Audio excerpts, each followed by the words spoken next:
ఈ ఈ గౌరవ సుప్రీంకోర్టు వారు ఇచ్చినటువంటి ఊరటను పురస్కరించుకొని ప్రతి కార్యకర్త మీద పెట్టినటువంటి బిఎన్ఎస్ సెక్షన్ 111 ప్రతి కేసు కూడా క్వాష్ చేయిస్తామని మీ అందరికీ జగన్మోహన్ రెడ్డి గారి తరఫున నేను ప్రమాణం చేస్తున్నాను.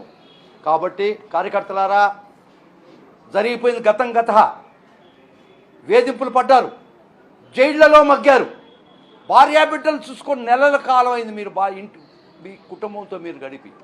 ప్రతి ముద్దాయిని మల్టిపుల్ ఎఫ్ఐఆర్స్, ఒక ముద్దాయిని ఒకే పోస్టింగ్కి 20 కేసులు పెట్టినటువంటి సాదృశ్యం ఉంది. ఇది ఎక్కడైనా చూసావా? ఏ ప్రభుత్వంలో అయినా చూసావా? ఏ చట్టంలో అయినా చూసావా? ఒక పోస్టింగ్కి ఒక ముద్దాయిని అన్ఎండింగ్ పెరీనియల్ ప్రాసెస్, ఊరు తిప్పి స్టేషన్ తిప్పి మీరు కేసు పెట్టడం దుర్మార్గం కదా.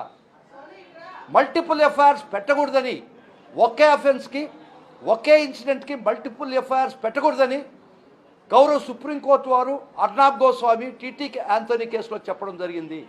అయినా మీరు తొంగలో దొక్కారు. చట్టాన్ని మీరు ఖాతరు చేయలేదు, బేఖాతరు చేశారు.